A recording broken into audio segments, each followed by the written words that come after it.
Ma'asyiral muslimin, ma'asyiral muslimat.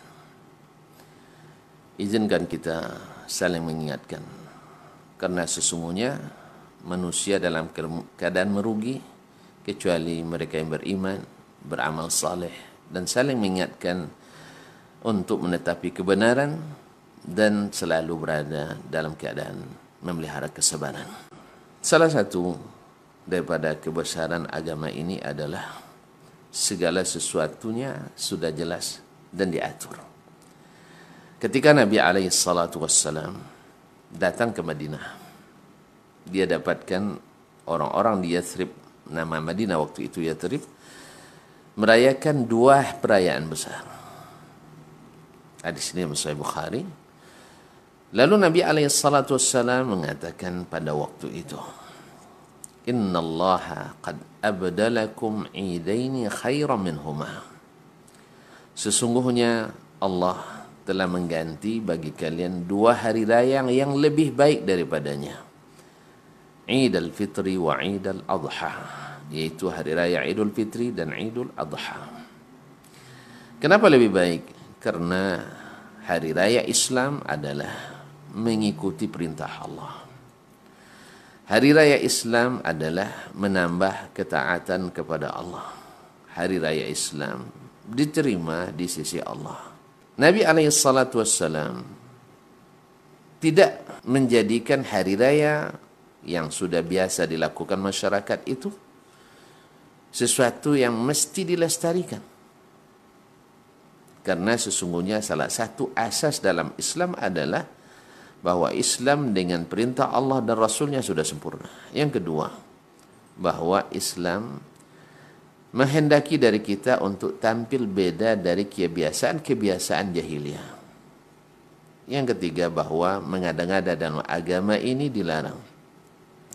Oleh sebab itu, kaum muslimin dan muslimat, kalau ada yang bertanya, bagaimana dengan perayaan-perayaan yang diada-adakan oleh umat Islam? Seperti selesai Idul Fitri ini di sebagian daerah ada sebuah budaya yang dilestarikan, bahkan sudah dimasukkan dalam anggaran pendapatan dan belanja daerah dengan alasan memelihara kearifan lokal, menghidupkan budaya nenek moyang, seperti yang disebut dengan hari raya puasa 6 atau hari raya, kalau dalam bahasa gamparnya puasa onam atau ayayo zora.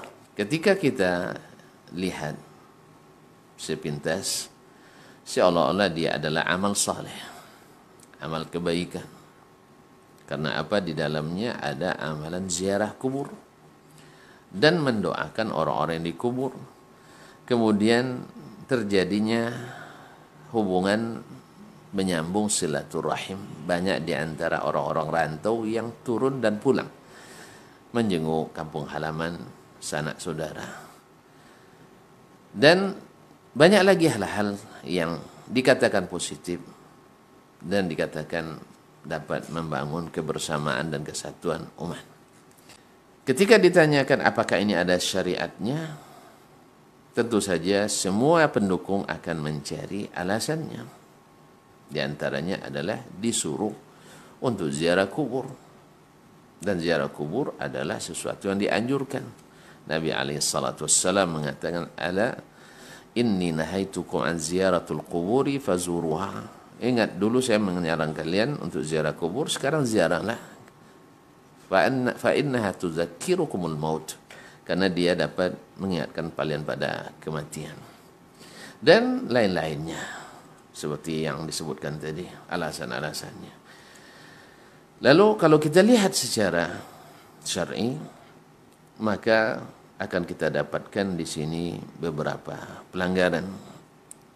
Kalau tidak dikatakan pelanggaran atau kekeliruan. Yang pertama, bahwasanya kita sudah melakukan sesuatu amalan yang tidak ada contohnya dari Nabi SAW. Bukankah di masa Nabi sudah ada kuburan? Bukankah di masa Nabi sudah ada anjuran ziarah kubur? Dan bukankah di zaman Nabi ada yang namanya hari raya Idul Fitri? Yang kedua, bahwasanya ketika diadakannya hari raya seperti ini, ziarah kubur, biasanya kita menjadikannya seperti hari raya, bahkan lebih hebat dari hari raya Idul Fitri.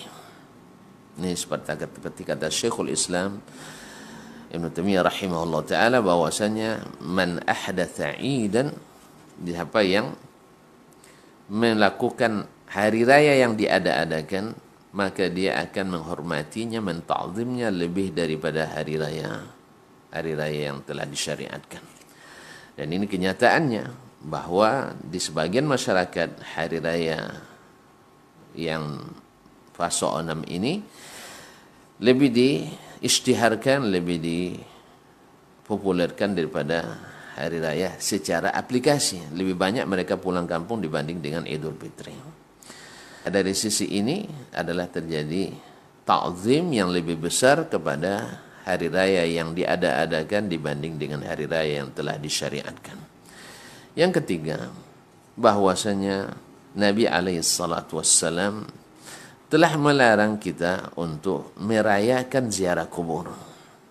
Nabi SAW mengatakan bahwasanya la tattakhidhu qabri idan, atau la taj'alu qabri wa la taj'alu qabri idan.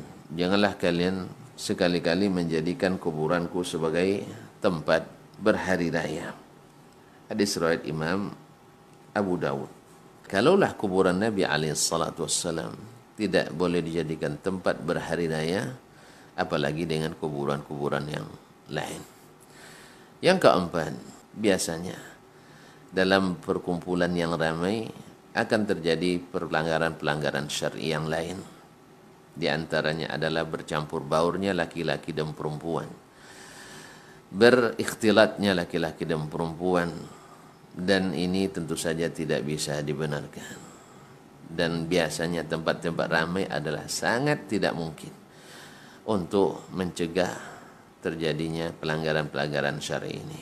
Yang kelima, terlepas daripada khilaf di antara para ulama apakah wanita disyariatkan ziarah kubur atau tidak, yang jelas banyak di antara kaum wanita dengan alasan ini adalah hari raya, mereka keluar dengan tabarruj, dengan berhias yang menampilkan keindahan dan kecantikannya, baik di sisi pakaian maupun fisiknya, yang tentu saja ini sangat dilarang dalam Islam. Atau di antara sebagian karena dia ziarah kubur memakai pakaian-pakaian khusus yang berwarna hitam, dan ini juga adalah sesuatu yang mengada-ngada lain yang diambil dari aliran sempalan seperti Syiah Nusriyah yang mengkhususkan ziarah kubur dengan pakaian hitam-hitam sebagai tanda bersedih, dan ini adalah bid'ah lain yang tercampur ke dalamnya. Dan ketika ditanya kepada sebagian orang, ini bukanlah syariat tapi adalah budaya. Kalau seandainya dia budaya, kenapa umat yang lain tidak merayakannya? Kenapa hanya umat Islam di negeri itu? Budaya biasanya bukan khusus dengan agama. Dan andainya dia pun budaya, sesungguhnya Nabi telah membatalkan budaya hari raya orang jahiliyah dulu di saat beliau belum sampai atau ketika beliau sampai di Madinah. Mudah-mudahan kita tidak termasuk yang melakukan sesuatu yang diada-adakan, yang barangkali mungkin lebih kita pertahankan dan lebih kita isytiharkan daripada hari raya yang sesungguhnya. Mudah-mudahan bermanfaat.